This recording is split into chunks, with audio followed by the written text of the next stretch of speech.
to do that, right? I just started counting. You guys decided to jump in. I was like, audience participation is welcome. I'm in this. I'll keep this in it as well. But yeah, hello, and welcome to a new episode of the Needle Movers podcast, a podcast that brings to you the lessons, books, and concepts we wish we'd known earlier on in our lives.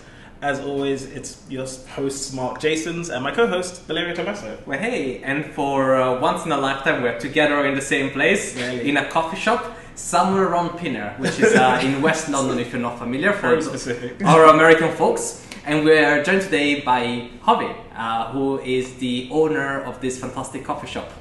In the venue of this episode, say hello. Hello. Hi. Can I speak? Hi. I'm Hov, also known as Mr. Tag, and this is Tag, my coffee shop. Welcome. Fantastic, thank you. And if you tune in today, one of the main reasons to listen to our podcast is because we're going to be going through the entrepreneur journey, and this has been a journey that is personal to Hov, and hopefully we'll be able to bring some value onto you, especially around the lessons learned and some of the key takeaways.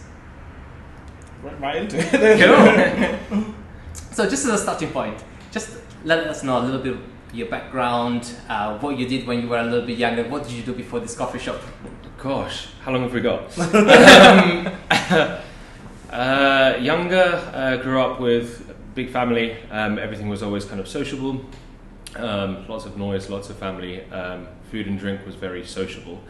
It wasn't just about sustenance, it was about kind of having the enjoyment of eating and drinking around the table. Grew up locally, kind of born and raised in northwest London, moved from somewhere called Harrow to Eastcote, which is where the shop is now, and lived here for about 24 years. This is home for me.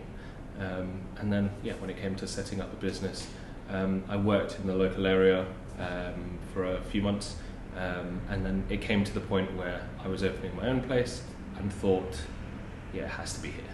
This is where my roots are, and I know this place, and it feels, the community and everything is fantastic here. So it had to be here. I envy you just for now, because in 24 years I've registered about 19 addresses. Yep. So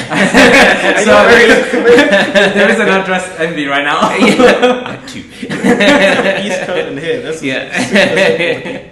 I was going to ask, how did that play in your lives? Because you said you grew up in a big family, but you were eating around the table, and I can't help but notice we're in a place where people eat around the table. Like, was that a driving factor in like where you wanted to get to and what you wanted to do? Honestly, I don't think so. Subconsciously, maybe. The journey I've had from what I wanted to do growing up to where I am now is so far beyond anything else. So growing up, I wanted to be a doctor. For 12 years or so, my entire life was geared around working towards medicine, shadowing doctors when it came to that kind of an age. Went to university to work towards an undergrad in sciences so that I could do postgraduate medicine, and then life kind of happens and you transition and end up doing something else. So growing up, I always wanted to be a doctor, always wanted to kind of help people in that regard. Always wanted to work with people and do things with people, which I guess to some extent I still do now.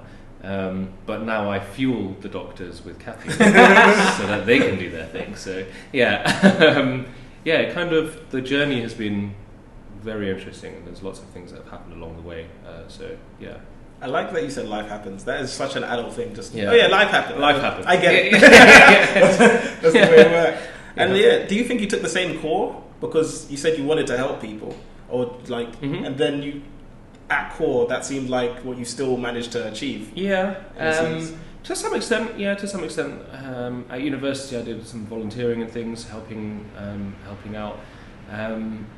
Here, I think part of the ethos of what we do at TAG, we love to help out with the community, so that side of it I always want to explore more, and I always want to do more in terms of, if we can help people, we will, and if I find that I'm in a position where either I can or the company can, or on behalf of the company along with the team, we can do something that's bigger than us and benefit people that need it more than us, then yeah, absolutely. It might not be in the medical sense, certainly not things like we don't perform cardiothoracic surgery in a coffee shop. If you did, I'd be very concerned. What's in the basement? Just don't go into the staff area. Don't go into the staff area. But yeah, so it's very different to what I was doing 10 years ago, or what I was working towards 10 years ago anyway. So did you I wasn't a surgeon 10 years ago. Just make that clear. It's too late now. He said he was a surgeon. But yeah, did you study that in university then? So at university I studied biomedical sciences. Okay. So I went to UCL, did biomed sci. The idea was to study that, kind of gain a base knowledge of sciences, and then apply for graduate entry into med school, take that route into medicine. And I kind of lost my passion along the way, because the course had a lot less clinical aspect. It was a lot more research based and a lot more theory based. So it was a lot of book studying rather than practical studying. We didn't spend time on wards, we didn't spend time with patients. It was none of that. It was no clinical contact. So it kind of killed my passion for it. So by the time it got to applying for med school, I did apply, but my heart wasn't in it. And then I realised, actually, if I'm going to do something else, there's no point finishing my course. So I actually ended up leaving university before graduating, or finishing the course. And then went and did something completely different. So, yeah. What were some of the thoughts that you had just about that time while you were leaving uni? Did you have doubts? Did you feel like you were maybe doing something that went against the current, so to speak? Yeah, massively.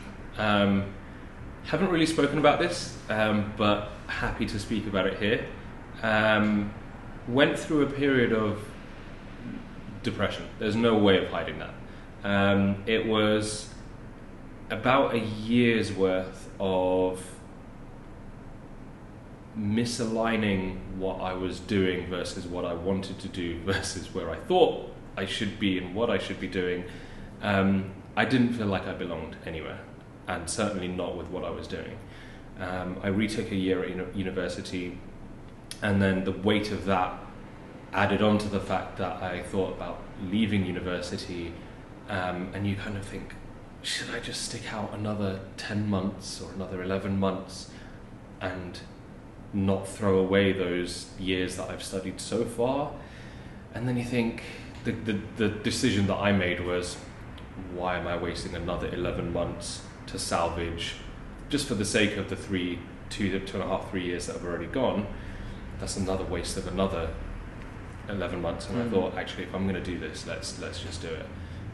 It wasn't easy though. I had a lot of help from my parents, a lot of support from my parents. Obviously, it's very difficult for them to understand at the time. But looking at how happy I am now, and I am actually on the path I'm meant to be, and I can say that so confidently, I made the right call. And I'm really glad I didn't push through just to get that degree that I wouldn't have used anyway. So yeah, definitely was a difficult time. Wasn't without tears or arguments or broken relationships and all sorts, but yeah, I made the right call. Yeah, it's not an easy thing to do, but it had to be done. It is something quite challenging because all your peers go to university, especially our generation. I think it's fair to say we've been taught that that's the path that everyone has to take in order to be somewhere in life, and then you decide to veer off that path. And our parents have got certain expectations, and I think it's quite a difficult call to make. So I can appreciate the difficulty of that. It sounds like internal and external though, because it's very easy to think about the external factors, but what you're saying kind of describes, no, you yourself had to come to terms with, actually, this is what... Yeah, because it was 10 to 12 years of, this is what my life has been leading up to. I've actively chosen to pursue that career, lots of encouragement, but it was my choice to make, and that's something that I wanted to do. It wasn't just a case of leaving university, it was a case of, if I'm doing this, I'm leaving that career path, that future, my entire life has to be on a different path. And I hadn't decided what I wanted to do, or didn't have an idea of what I wanted to do at that point. So it was kind of quit university, leave that, and jump into the unknown, or push through with something that you know you're going to be unhappy with. And then when it came to crunch time, it was a case of leaving university. I still had the idea of going into med school. Obviously at this point now didn't have a degree, so if I did, I had to look at another route of going into it. So there are other routes like foundation year courses and things like that, but I needed a break from education. So ended up doing something completely different to take a break.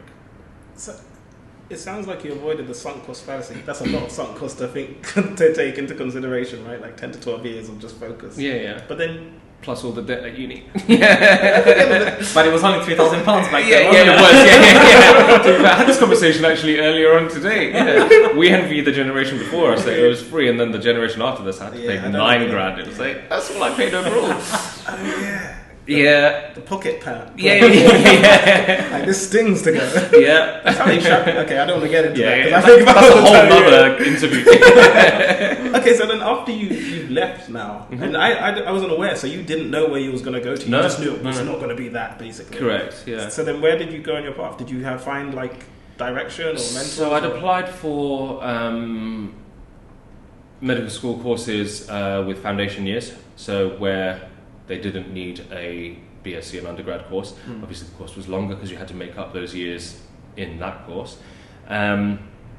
And I had interviews, so that was kind of option A, continuing along that path, but my heart was now no longer truly in it, and I wasn't willing to, I was willing to give it a shot, but I wasn't willing to fight for it anymore. And you have to fight for medicine. Like it's fiercely competitive. And then I thought, right, if I'm going to do that, I need to take some downtime. Never really took a gap year, so let's explore a bit on what we can do. I ended up starting a band. So my passion is, one of my passions is in music. So ended up starting a band with some guys that I didn't really know at the time. And then we ended up becoming really close friends.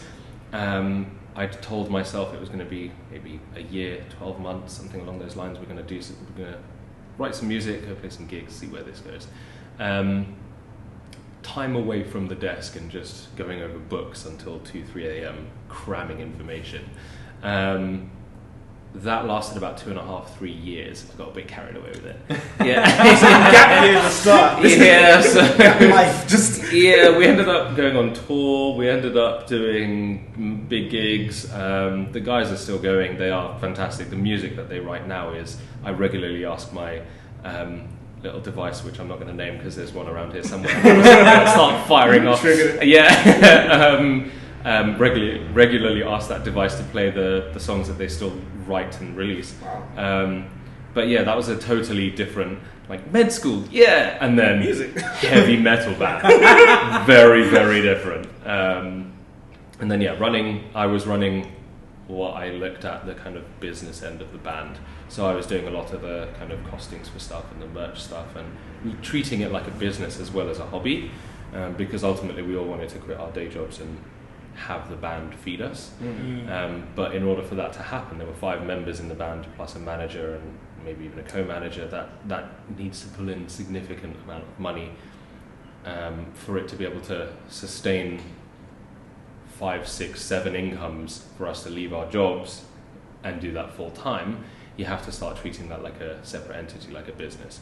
And then that's when I kind of realized I'm good at this. I quite enjoy doing this. I like the logistics side of it, where people are looking at one task thinking, oh my god, that's so overwhelming. I'm doing 20 of them thinking I can do more. Like let's take this on. And then that kind of led me to go. We parted ways, not musically, but as a kind of, I wanted it to be one thing, and I guess we had differences in the direction that we wanted to take the band in. No hard feelings whatsoever, still regularly talk to the guys. And the manager at the time is now married to my sister. So you're not allowed to have hard feelings. No. We get on fantastically. So those are the sirens I was mentioning. Welcome to London. So yeah, it was a very, very different lifestyle to what I was doing at university and to the one that I thought I would take on as a doctor. But that kind of led me to realise what I was good at, and then there was I can do something with that newfound energy and that newfound love for something that I think I'm good at.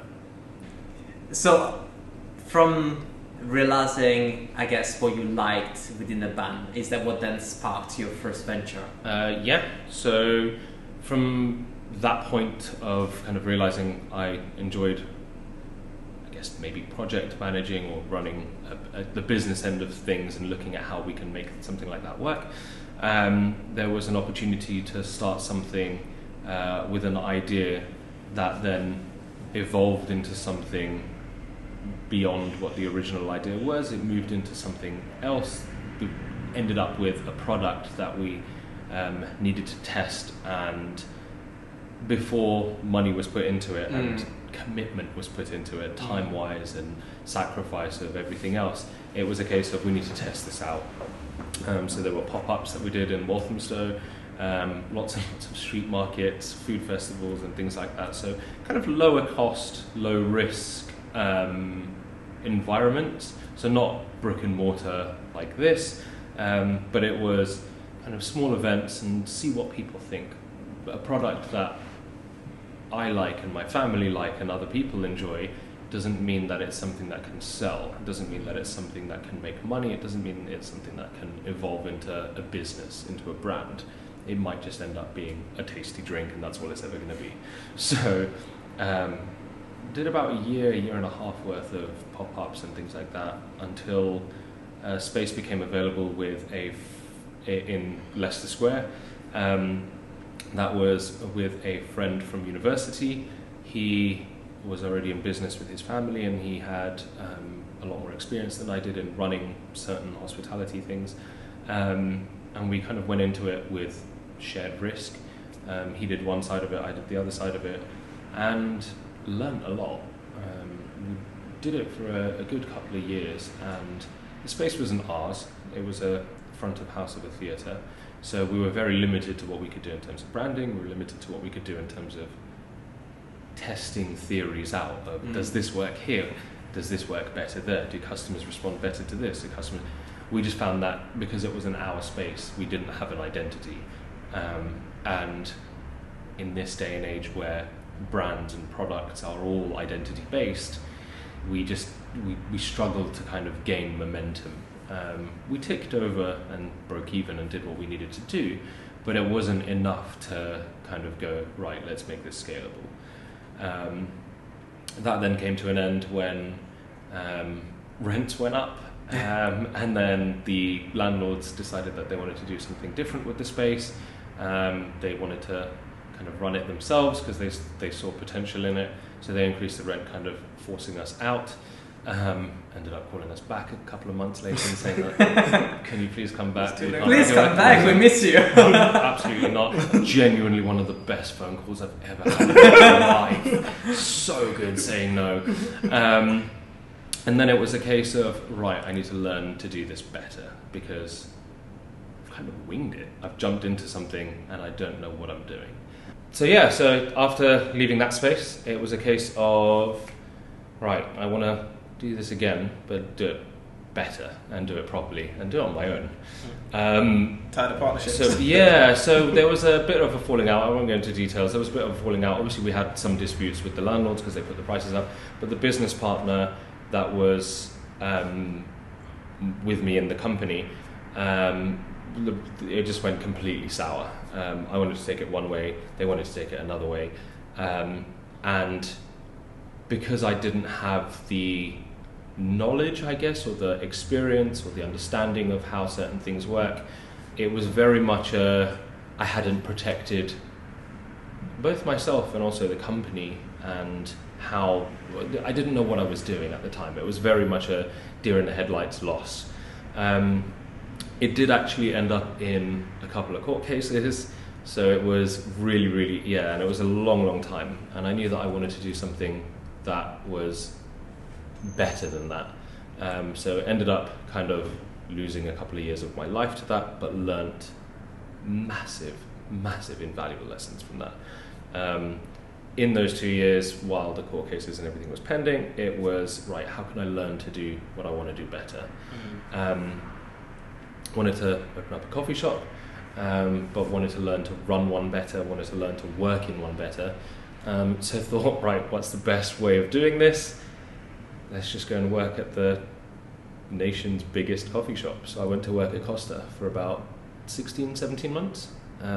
So literally down the road. You became their competition? So they did know, I never hid it from them, and I did always tell them that I was going to open my own place. I think at the start they thought, get a load of this guy, like, yeah, pipe dream. And then towards the end of my employment there, they started to realise that I was actually really serious about it, and I was maybe talking in a way that wasn't so pipe dreamy. It was very much no, this needs to happen, this needs to happen. But they worked fantastic. It was a fun job to work, but it wasn't what I wanted to do for the rest of my life. I wanted to start my own place.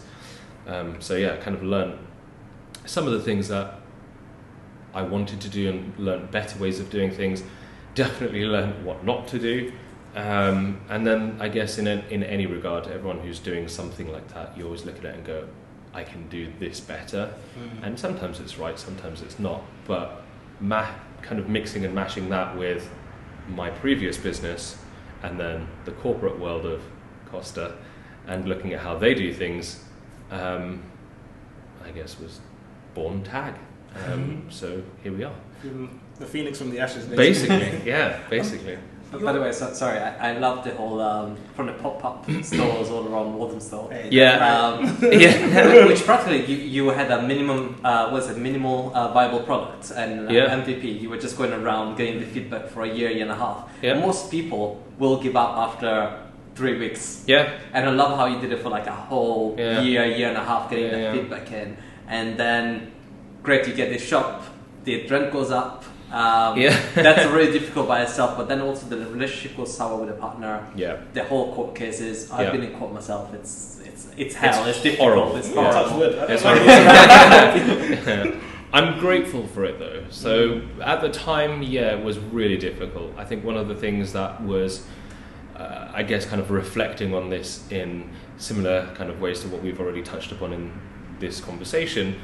At the end of my university, I made the choice to kind of ditch those 2.5, 3 years so that I don't waste another 11 months just to kind of make up for it or have something that I can bank. In this case, it was, I think, about 4.5 years or 5 years, but the choice was made for me. And I think that's one of the hardest things, that I was forced to close the company down, was forced to kind of end that project.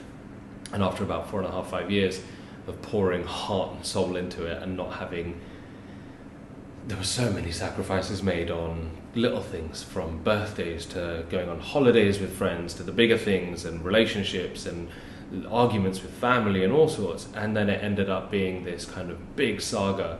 But I'm grateful it happened because it's led me to be far more resilient and far more future-proof. So I look at things now in a very different way and think, right, if I do this now, how will this affect me in 5 years or 10 years? What if I change my mind in 5 years or 10 years? What if the person I'm working with in 5 years, 10 years changes their mind? How can I protect myself? How can I protect the assets? How can I protect the company? Because, I mean, this has only been open for 3 years. In the first year, this outgrew me. It became bigger than me. And now it's bigger than the sum of its parts. There are 9 of us in the team, and this is bigger than all 9 of us together. And that's huge. It wouldn't be here without them. But it's the lessons learned in that part of my life have made me thicker skinned. And yeah, I guess I kind of go with the whole "what doesn't kill you makes you stronger" vibe. So yeah. You keep trying to die though. I know. People keep trying to kill me. I think that's really, no, I'll take it. And it's made me far more resilient. So yeah. I'm curious because so far in all you've explained, the way you've been learning is by doing. Basically, you're practical. Yeah. You're like, I'm gonna do this venture now. I'm gonna get in music. It's like, study. No. I've got this. Even when you're like, I wanted to learn about the industry, you said I'll go and work and I'll get it from the inside, and that's brought you to here. Is what it sounds like. Yeah. Along, which is incredible in itself. If it pays off, but then you also touched on the fact that, because I was going to get into that. Each time you've done this, how's the support system been? Because every time, if people, didn't they ask, oh, do you know about this yet? Or like, what is it? What's brought you to want to go on whichever venture it is you've chosen at the time? How is that support system? I think you touched on it, but was there like some continuously present people, or did it vary? Immediate family and a few cousins. So mum, dad, sister, hands down. This would, like, I would not be here without them. For everything, from school to university to business number one, through the court case, the time working at Costa. I think one of the hardest things working at Costa was, I knew it was a means to an end, but there's a limit to how much you can take, and you're like, oh my God, I went from running my own company, being my own boss, having employees, to now working, and I'm a barista and I love it, but I'm being shouted at for the most trivial things, and it's really irritating, and you kind of get home and you're like, right, but there's a bigger picture, look at the bigger picture. And I think one of the hardest things, and I've only recently just broken out of this at 34, is because of this journey and the sacrifices I've made. Grand scheme of things, it's massive, and having your own company, but personal life has suffered drastically because I've not been able to save up for a house. I've not been able to have a proper wage until a couple of years ago. And at 30, I moved out of my parents' house at 33, so last year. So it's decisions like that when you see friends who from university are married, have kids, so many of them are now doctors and earning decent wages and accountants, or even just out there in the field doing what they want to do, but they've been climbing the ladder for 10 years, 12 years. I'm picking and choosing different ladders every 2-3 years because of events that have unfolded. I'd like to think this is the last one, and the sky's the limit with this one. But it's because of the lessons that I've learned from previous ones. Family for sure, cousins, aunt, uncles. It's been huge to have their support. Friends, there's a couple of close friends couples of close friends who have been there through. They've seen me, I think, at my truest form of like when things get tough and I'm broken and I'm crying uncontrollably because X, Y, Z has happened. They're there to kind of give these words that are comforting beyond measure, and it kind of gives you the strength to just go, do you know what, actually this is how people see me, I can't let them down, this is for them, this isn't for me. And then you kind of get back on your feet, and then you get back into the movement, roll with the punches again, and then you think, this is I can do this. And then obviously at different phases, relationships as well, but that has both played to and like for and against, because relationships take time, they take work, and so do businesses, and sometimes one has to take center stage where one doesn't, and one ends up resenting the other, and it works both ways. And unfortunately it has left a couple of broken relationships, not being the sole factor, but it's played a part. Yeah, for sure.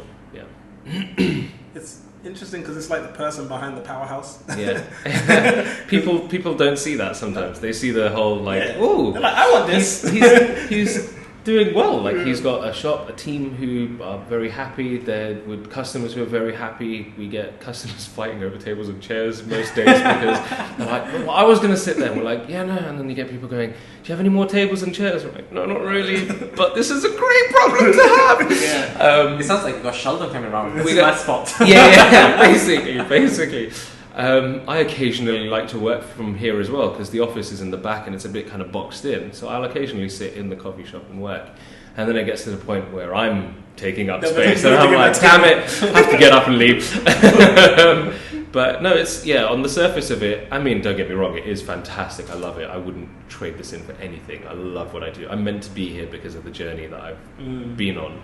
And I'm glad that I've had those, I'm not going to say down moments, but I'm glad I've had those challenges that have made me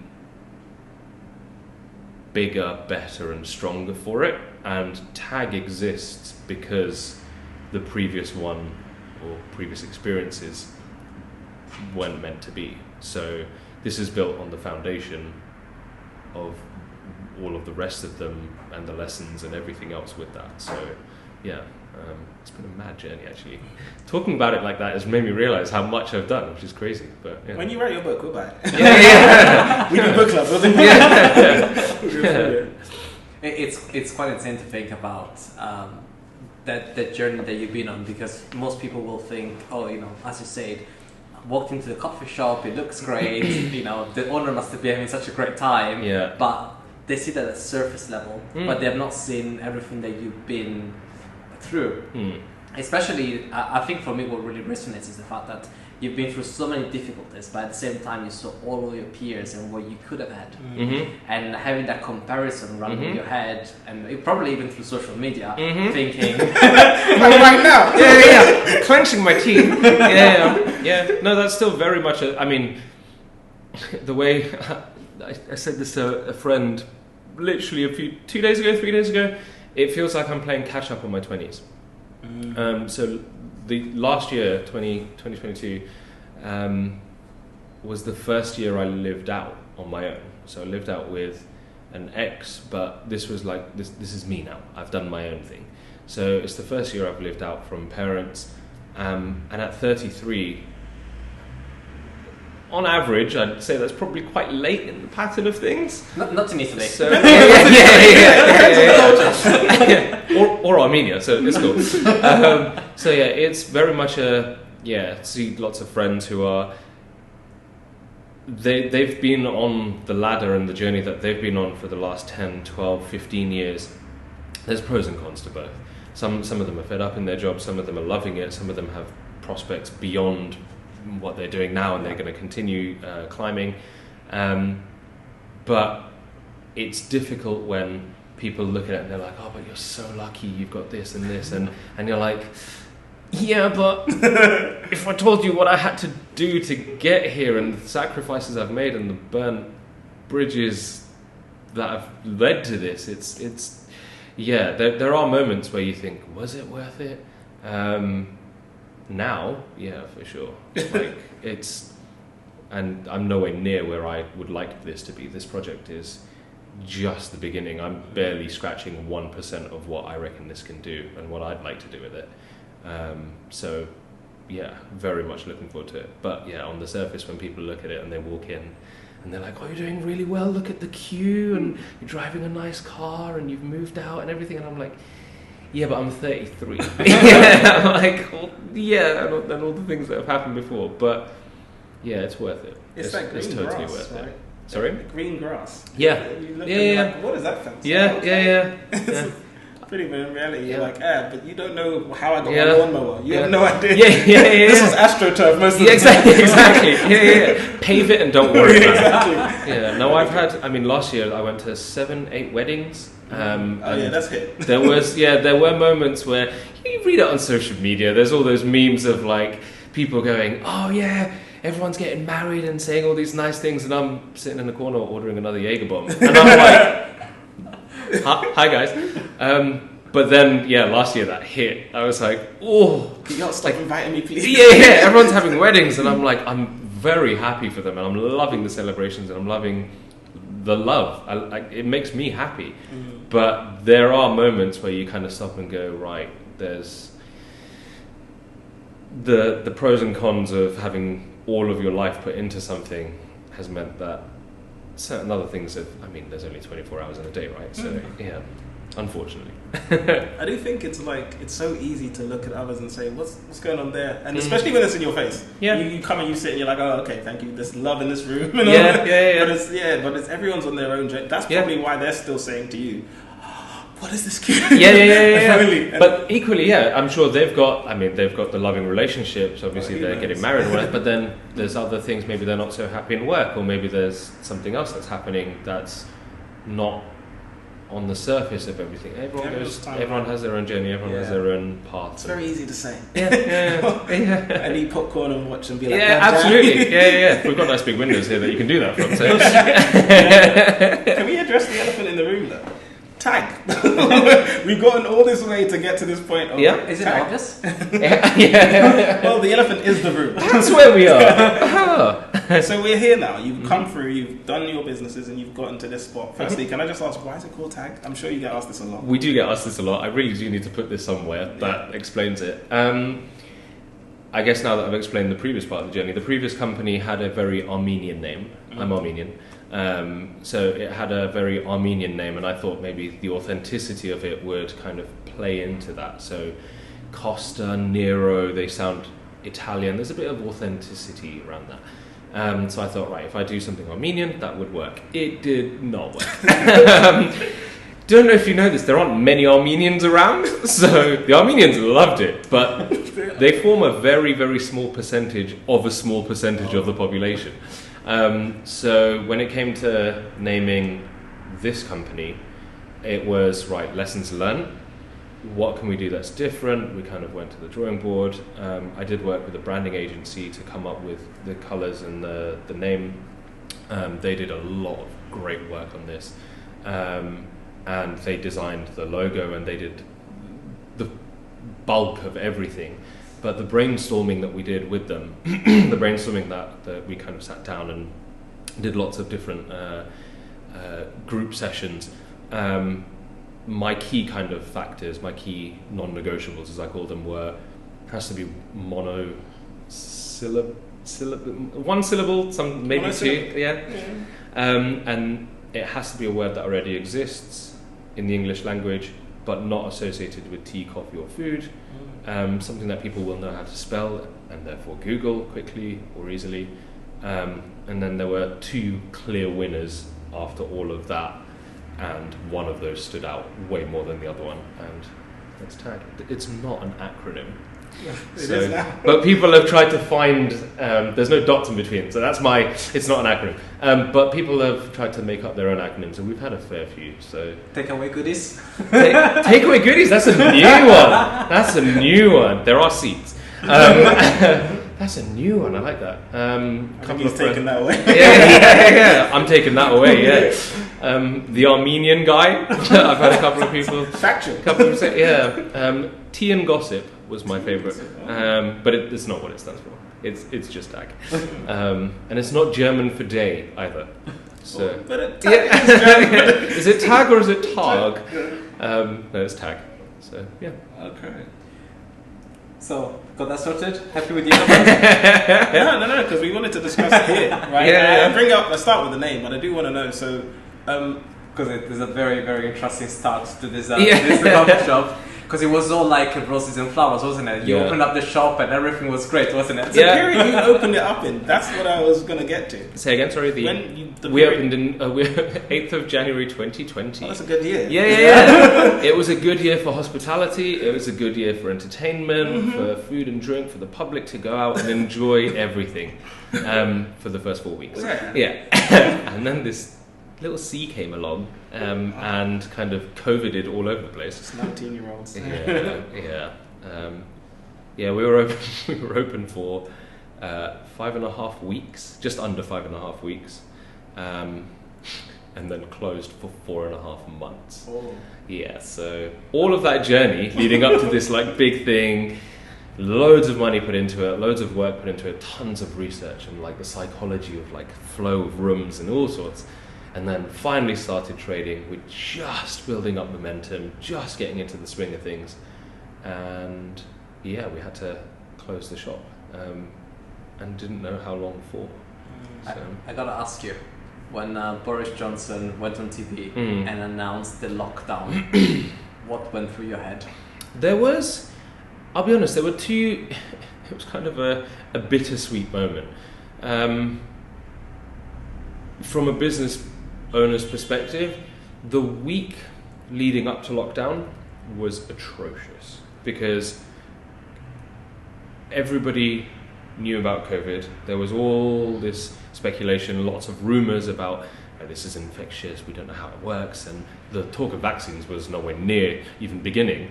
But everybody was scared. There's no other way of putting it. Everybody was scared. And because of that, people weren't coming out for the little things and the little enjoyments. They were going out to the shops, getting what they needed, and going home. And coffee, sandwiches, socialising, sitting in a room with lots of noise and music and all the rest of it didn't form a priority in people's diaries. So the week leading up to lockdown was incredibly difficult. We were operating at a massive loss, as I'm sure everybody else was.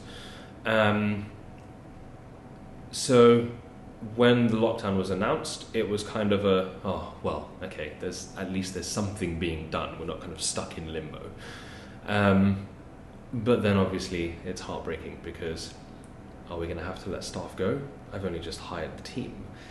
Am I going to have to close down my business? Am I going to have to lose all the money and effort that I've put into the place? What do I do about rent? How am I going to pay rent because we're not making money? Is the landlord still going to ask for rent? What about utilities? What about services and things that we've signed up for? And all the little things that people don't see on the other side. You have to still keep the building warm to some extent, otherwise you're going to get damp. That's going to create other issues. Security still has to be paid for. You still have to pay for insurance. Where's all this money coming from if you're not? Yeah, so times that by 1,000, and I think the biggest uncertainty of, right, cool, lockdown. How long? And no one knew. And that was the hardest part. If it was a week, you could plan for it. If it was a month, you could plan for it. If it was 6 months, you could plan for it. But we didn't know what we were planning for. So it was we're just going to have to take this as it comes. And I have to say, and I mean this, we wouldn't be here today if it wasn't for the furlough scheme and for the grants that we were given, because that literally came in and within 4 hours went out again to rent because that still had to be paid.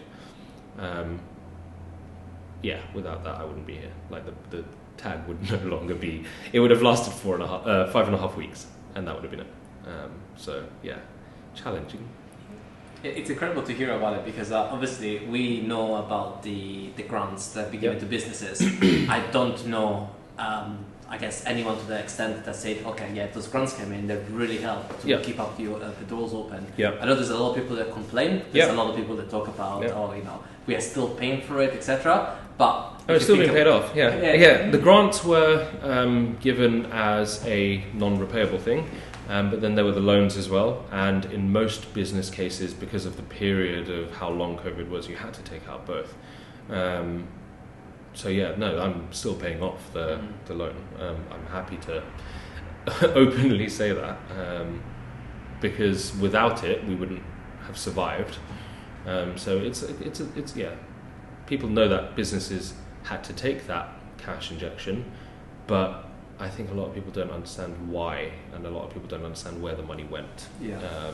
Where residential properties, landlords had a break on the mortgages. On commercial properties, that wasn't a thing. There was no government advice on that or anything like that.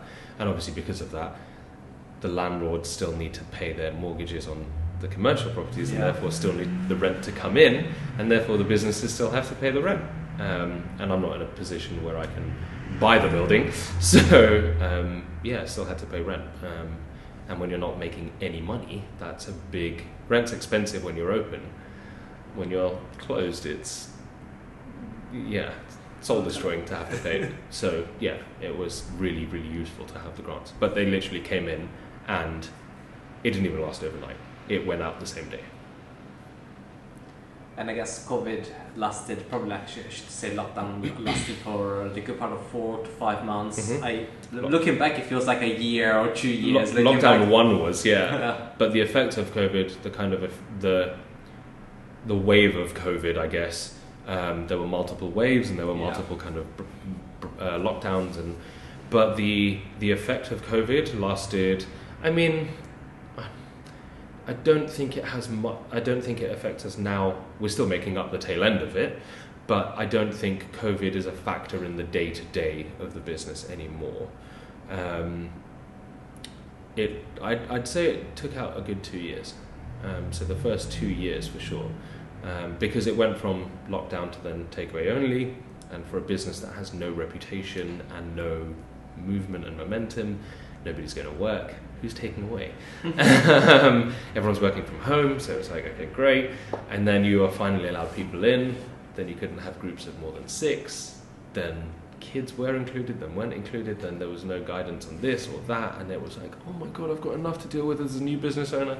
Then there was the bubbles, and there was like Then everyone was in a bubble with everyone. Don't know how that worked. Then you could travel, but you couldn't travel, but you could go to see castles. I don't know how that worked out. There were all sorts, but that lasted, that kind of up and down, in and out, lasted a good year and a half. I'd say the effects of it, people were still quite apprehensive to kind of sit together in big groups for about 2 years. It was only really summer last year where we started to actually go, this is what this should be like. And then obviously the cost of living crisis comes in, the energy crisis comes in, and you're like, brilliant! And all that resilience that I kind of built up from the previous things, where other business owners are now facing this as their first time crisis, second time crisis. I'm looking at this for me, it was like crisis number 5, crisis number 6. And I'm so much better equipped to deal with it mentally that I'm like, just deal with it. Like it sucks, don't get me wrong. I can't change the prices. I can't change the energy crisis. I wish I could. But you play with the cards that you've been dealt with, and sometimes the decision's made for you. So in some respects it makes it easier because there's less choice. So do you feel that you're finally running a business normally, or do you feel like you're still the up and down, or is that maybe just entrepreneurship? Both, I think, both. There's still a lot fires to fight. There'll always be a cost of living and energy crisis, one.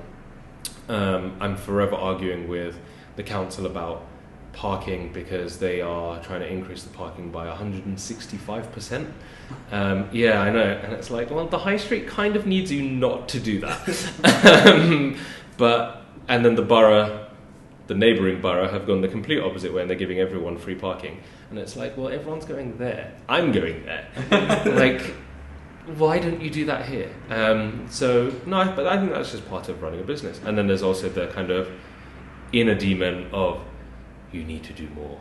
You need to do more. Why are you waking up at this time? Wake up earlier. Why are you going to bed at this time? Go to bed later. Like, why are you watching this? You should be working. I think that balance will forever need fine-tuning, but I'm better at it now than I've ever been. But yeah, I want to do more, and I'd like to build the brand faster. But now that I've kind of stepped out a little bit of the shop, I can work on the business rather than in the business. So yeah, still lots to learn. It's kind of interesting because you've gone through so many periods. In fact, 5 weeks, you've got 5 weeks grace, and then it crashed. Yeah. And then you got 4.5 months, and it's like, well, it's not great. We're going to keep it. Yeah. And so there's a resilience built up required there. Yeah. And then there's a continued effort, like, okay, what's happening now? Hey, let's just throw a little bit of recession on them. Yeah. They're making the perfect salad. And Yeah. But to get to that point and to go through that, it's like, to you say certain throwaway statements that just sound simple, like, you just got to go with it. I'm telling you now, there's businesses who just weren't like that. They were incapable of, especially new ones. Yeah. So then there's at least for yourself, certain characteristics that you have maybe from the history of what you've gone through, of the fact that you've had businesses, and also you have to be at a certain comfort level, I assume, to be like, this is where I want to be. So once the roller coaster gets a bit turbulent, or, you know, COVID-y, you had to at least know, because along that, in that time frame, say the first time, you don't have a known endpoint. Yeah. And you're still like, we're holding on. Yeah, yeah.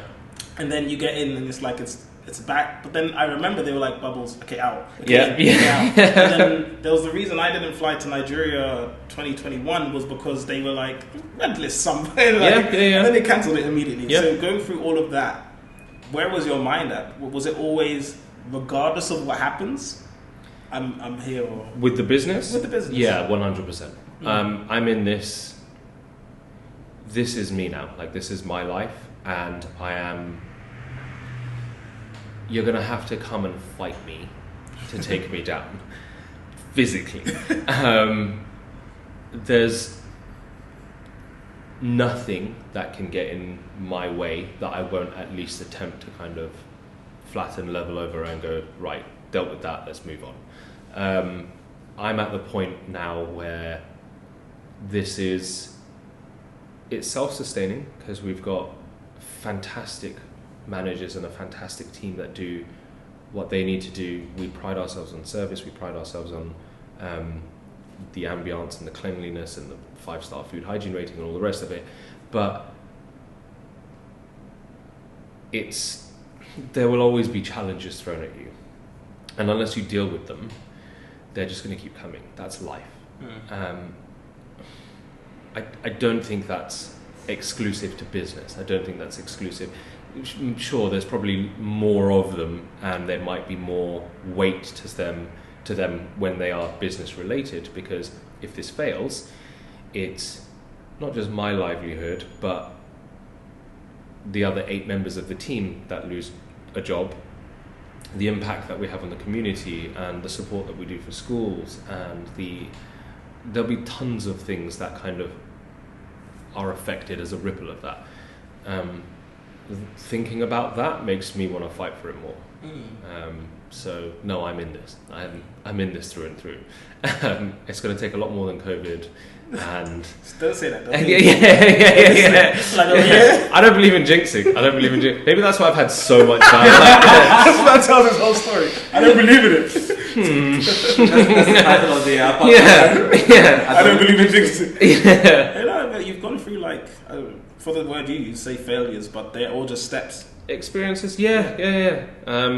But then I guess, and researching on how other business people, business owners, and reading books on how people have started businesses, or how someone became a billionaire, or how they did this or that, whatever they've done, you look at all of them, and a lot of them follow the same kind of, right, you've got to do the hard graft, you've got to do this, you have to fail, there's lessons in failing. And honestly, there are. Like, you might make it a success first time round. Chances are you won't, because most businesses fail within X amount of months or years anyway. So statistically, you're destined to fail. And I was like, no, I'm not going to fail. I'll be absolutely fine. I failed a couple of times. But you learn from that. And I think if you don't learn from that, that's where you kind of have to take a step back and go, is this right for me? This business is now bigger than, in the first 5 weeks, let's put it this way, in the first 5 weeks that this place was open, with COVID and everything included, kind of the lead up to COVID included, was already bigger than what the last one was in 3 years. Because of the groundwork and the foundation work and the ideas and the kind of planning that I put into it before the doors were opened for the first customer. So plan it, work hard. There is a point where you have to go, it's not perfect, we just have to go with it. Nothing's ever perfect. But if you can settle for 85, 90% and maintain that, keep going. The groundwork that was put into this is phenomenal. But it's because of that I think we kind of waded through the whole COVID thing with the support of everything else that went on. Just pure resilience, I think, and the team stood by me through it. A few of the members of staff are still pre-COVID staff, and that's unheard of in hospitality. Like normally the staff turnaround is 4, 5, 6 months, at most a year. Nobody wants to work in the industry anymore, no, does it? not at all. So, but yeah, that kind of hopefully says enough about all of our collective passions for it. So, what's the one advice you'd give to anyone wanting to start a business? Just one. I would have given you 3. He said one bit of advice I'd give to anyone starting a business. Depends on what the business is, I guess. Ask lots of questions, but make your own decisions. Decision making is the most powerful tool, and that decision making also involves saying no. You don't have to say yes to things. You have to make 100 micro decisions every half hour, but if you start to let them creep up and you don't action things and you don't take control of things, you'll be overwhelmed and it's game over. There's a lot of moving parts. Doesn't matter what business you're in, there's a lot of moving parts. So yeah, I'd say research, do a lot of reading, do a lot of kind of background, ask lots of questions. You can sit and read forever, but there's a point where you have to go out there and live it and experience it. So maybe even just go out and work in the same field.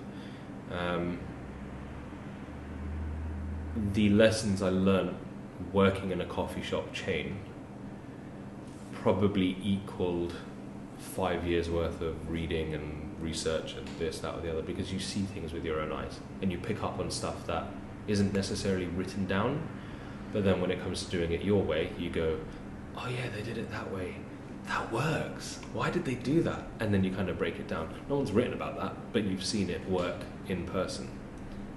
Equally, something might not have worked. So yeah, it's a bit convoluted. It's probably answered 3 or 4 things, but yeah. Try to pin him down. Yeah. No, I like it. It's also one thing, resilience and drive, I'd say. But also, and you touched on the fact that you said it's kind of years of planning to become an overnight success, right? Yeah. That is really good. I've had years of the people in Costa know, oh, this is where he was grinding to make it, and they saw a difference. That's a next interview. We're gonna go that. The retention's different there. I think the other thing is they were like, oh, he's going to open a coffee shop, and then when it came to it, I was like, it's going to be here locally in Eastcote. And they were like, okay, cool. And I kind of got the feeling, I got the feeling they were like, it's just going to be like a kiosk. And then when the doors opened to this, I don't know, but they probably went, yeah. And there are moments. Can I have a job, please? Yeah. There are moments where we have to go down the high street to pop to the bank or to the post office or whatever, and we have to walk past Costa. And my team are so proud of this place that they'll come in and they'll go, there's only 2 people in there, and we're packed. And I'm like, but that doesn't happen overnight, as you said. Like, that happens with tons and tons of work. But also, they're owned by Coca-Cola. So Coca-Cola aren't looking at Eastcote, they're looking at the world, and their eyes and their sights are far more globally dominated rather than just Eastcote. So I think small businesses can win in the battles, and I'm not taking on the world, I'm taking on Eastcote, and there's plenty of space for everyone. So yeah. One thing I'd like to ask is just, you being who you are now, knowing yourself now, take a 10-year ago version of yourself. Totally different, right? 10 years ago? Yeah. I wouldn't be here doing this interview. Yeah. I wouldn't have the confidence to do this. What would you think you'd need to hear? What would I need to hear 10 years ago? Yeah. You get to send one message to them.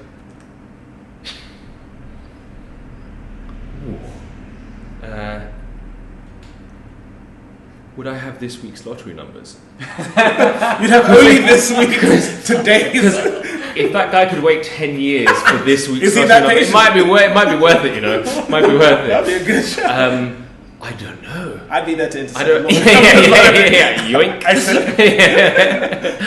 I don't know. It doesn't need to be something very specific. It's just a general, because, Go out and live. Go out and live. Experience it. Whatever it may be, experience it. Okay, if I'm going to put it into a sentence and a quote, it's better to regret having tried it than regret not having tried it, because the what if will kill you. But even if it doesn't work out, you've tried it and you regret it, the lessons you learn is another tool in your box, another tool in your arsenal that you can use going forward to make a better decision, a better informed decision in the next battle. So go out and experience it. Say yes, do it. If you're afraid, do it more. Stop being afraid of it by doing it. Try your hand at it. What have you got to lose? Like, sometimes you just stop and take a look back and you go, pipe was burst. I could have tackled that. What's the worst that could have happened? I got a bit wet. All right, but you might learn to fix a broken pipe, or, in certain regards. Don't do that if there's like electricity cables going everywhere. I think you get this. He's like, I keep getting shot. You can still be sensible in things, but try your hand at stuff. You'll be surprised what you can do. And everyone has got there through. We all start in the same place. None of us are born having learned how to run a business, or how to drive a car, or how to become a billionaire, or become a heart surgeon, or run a podcast. I don't know. Like, you try it, and you learn, and you become better every time you go. So yeah, the one thing and talk less. I talk way too much. This is very useful. Get to the point. By the way. Get to the point, Hov. Try it. Yeah. Wait 10 years, I'll be back. Yeah. I don't have the lottery numbers from 10 years time. Sorry, mate. Yeah. Time machine. I need to build a time machine. The only other thing I want to bring up, unless you have something else, is about how much you love coffee. Earlier on, you mentioned that you like it's something that your family might not like.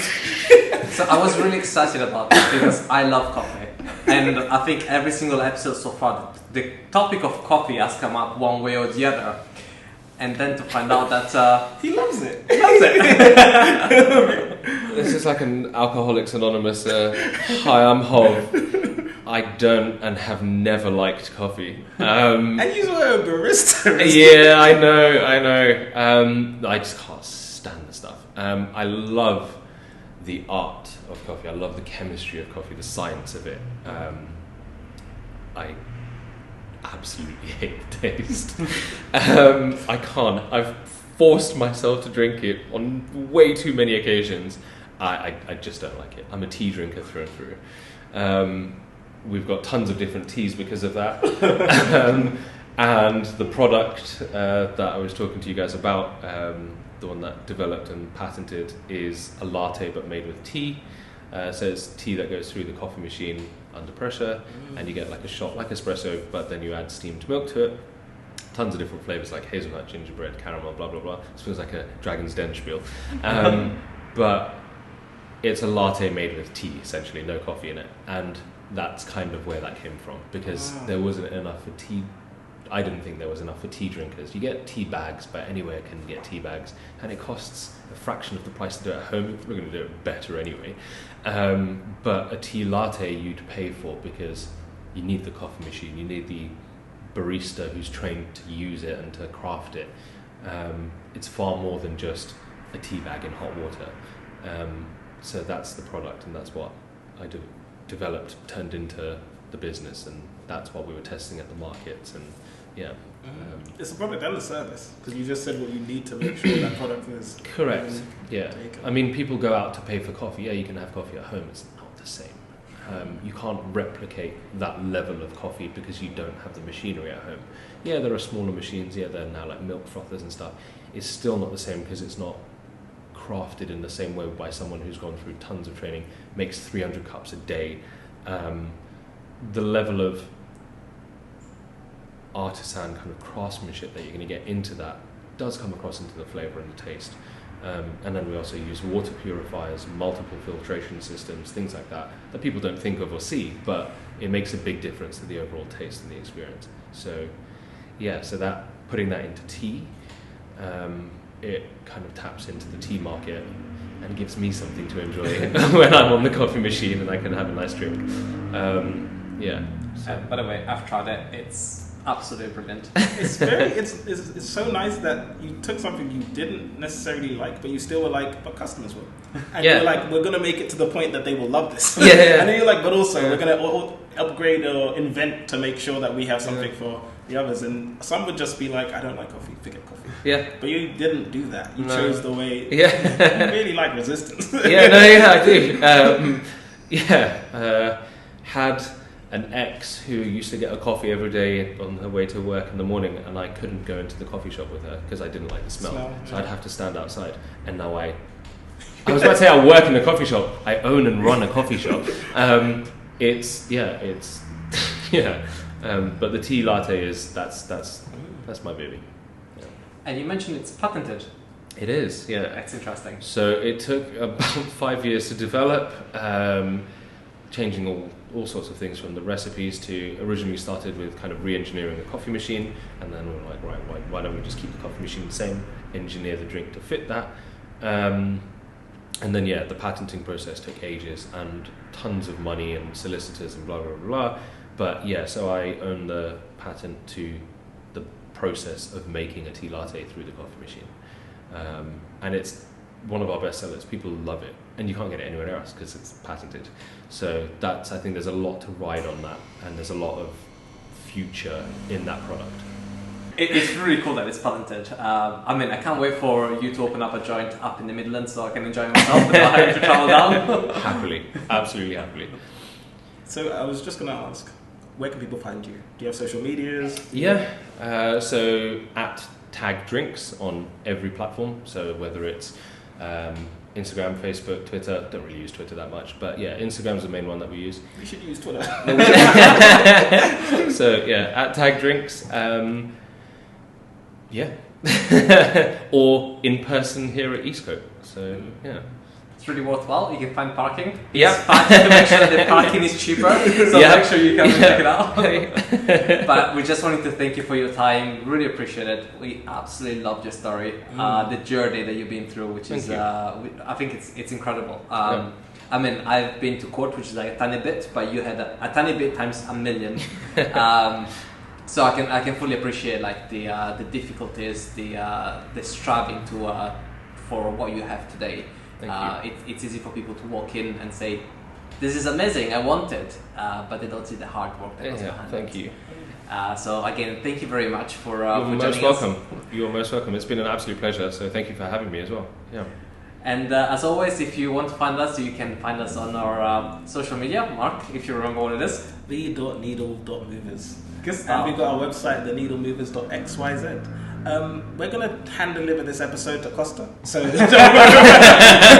play it on a radio or boombox outside. Brilliant. But happily. Brilliant. Can I deliver it in my uniform? Uniform. But no, that's been another episode. I've been your host, Mark Jasons. Larry Tommaso. And our lovely guest, Hov. And I'm Hov, thank you. Until next time. Adios. Thank you very much.